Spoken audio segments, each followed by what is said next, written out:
श्री शिवाय नमस्तुभ्यम दर्शकों। सावन का माह बहुत ही पवित्र माना जाता है।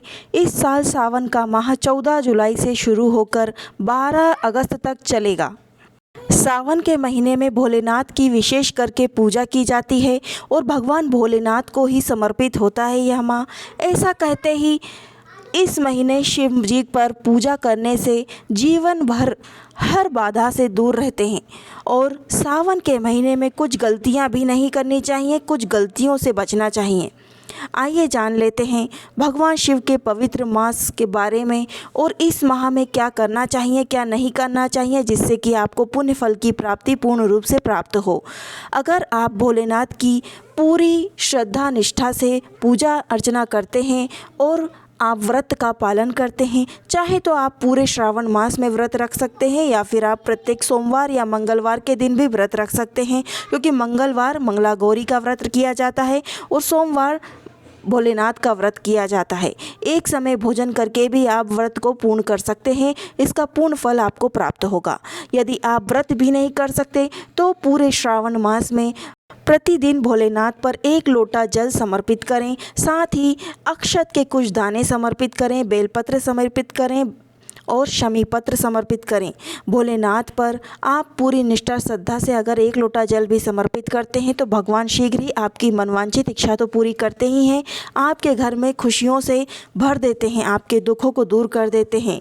इस महीने में कुछ गलतियां भी नहीं करनी चाहिए। सावन में खाने की चीज़ों को लेकर सतर्कता बरतनी चाहिए, क्योंकि इस महीने में बहुत ही खास होता है, यह माह बहुत ही पवित्र होता है, तो पवित्रता का विशेष ध्यान रखना चाहिए। घर में स्वच्छता रखनी चाहिए और मांस मदिरा आदि चीज़ों का सेवन नहीं करना चाहिए। साथ ही सात्विक भोजन भी करना चाहिए, जैसे कि लहसुन, प्याज, भटे, बैंगन और कंद मूल का सेवन नहीं करना चाहिए। इस माह में हरी भाजी खाने से भी बचना चाहिए, क्योंकि चतुर्मास भी श्रावण मास से ही शुरू हो जाते हैं। 4 महीने के लिए भगवान विष्णु शयन के लिए चले जाते हैं और इन 4 मास में आप कंद मूल, लहसुन, प्याज का त्याग करें, वही अच्छा पवित्र माना जाता है।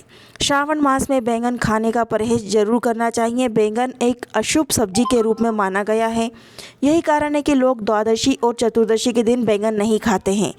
श्रावण मास में शिवलिंग पर दूध और जल मिलाकर अभिषेक करना चाहिए, बहुत ही शुभ माना जाता है। इससे आपके शरीर के रोगों का नाश होता है, जीवन भर आपके शरीर में कोई रोग उत्पन्न नहीं होता है। दूध का परहेज भी इस माह में किया जाता है, क्योंकि कहा जाता है कि दूध से बनी जो भी मिष्ठान भोग हैं वो आप खा सकते हैं, लेकिन दूध नहीं पी सकते। दूध का परहेज किया जाता है इस माह में, तो आप दूध का परहेज अवश्य करें। पूजा के वक्त शिवलिंग पर कुछ खास चीज़ों से बचना चाहिए अर्पित करने के लिए, क्योंकि शिवलिंग पुरुष तत्व से संबंधित है और हल्दी का सेवन आप बिल्कुल ना करें। शिवलिंग पर हल्दी बिल्कुल अर्पित ना करें। भोलेनाथ को सिंदूर अर्पित किया जाता है, लेकिन आप कुमकुम अर्पित ना करें। भांग, धतूरा, बेलपत्र बहुत ही अधिक पसंद है, शमी पत्र पसंद है, तो भोलेनाथ को भांग, धतूरा, शमी पत्र, बेलपत्र, केतकी के पुष्प शिवलिंग पर अर्पित नहीं किए जाते हैं। इस बात का विशेष ध्यान रखें। आपको अगर आंकड़े के फूल मिल जाएं, आँख के फूल, वह भी आप मंदार के फूल जरूर अर्पित करें। भोलेनाथ पर सफ़ेद पुष्प का श्रृंगार करें। भोलेनाथ को लाल चंदन, पीला चंदन अति प्रिय है, तो लाल चंदन, पीला चंदन भी भोलेनाथ पर अर्पित करें। इससे आपके जीवन में मधुरता आती है, आपकी मनोकामना पूर्ति होती है। इस पवित्र महीने में किसी का अपमान बिल्कुल नहीं करना चाहिए, मन में बुरे विचार नहीं लाना चाहिए, खास तौर पर गुरु, जीवन साथी, माता पिता, मित्र और आदि लोगों का अपमान नहीं करना चाहिए। सावन के महीने में यदि दरवाजे पर कोई गाय, बैल आए तो उसे मारकर नहीं भगाना चाहिए।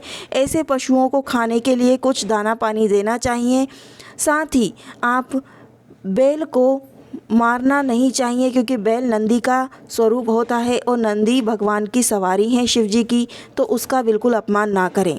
श्रावण के महीने में गलती से भी शरीर पर तेल नहीं लगाना चाहिए, ना ही बालों में तेल लगाना चाहिए। सावन के माह में तेल लगाना वर्जित माना जाता है और बाल भी नहीं कटवाए जाते, शरीर के किसी भी अंग के बाल नहीं काटे जाते हैं इस माह में, तो आप इन चीज़ों से बचें। इस माह में आप लहसुन प्याज का भी त्याग करें। सावन के महीने में आप केतकी के फूल भगवान शिव पर अर्पित ना करें। यह एक श्राप के रूप में माना गया है केतकी का फूल, तो आप भगवान शिव पर केतकी का फूल अर्पित करने से बचें। विशेष करके ध्यान रखें कि भगवान भोलेनाथ पर भांग, धतूरा, बेलपत्र आदि चीज़ें अर्पित करें। सावन के माह में जितने भी सोमवार पड़ते हैं, आप प्रत्येक सोमवार को भगवान शिव का अभिषेक करें, पंचामृत का अभिषेक करें। भगवान शिव को पंचामृत अति प्रिय है, तो पंचामृत का अभिषेक आप अवश्य करें।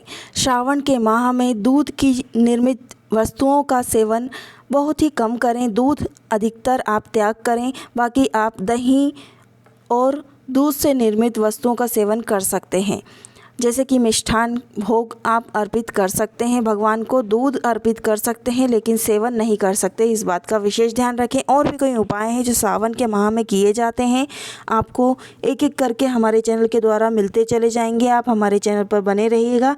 हमारे चैनल पर अगर पहली बार आए हैं तो चैनल को भी सब्सक्राइब कर लीजिएगा। इस वीडियो को लाइक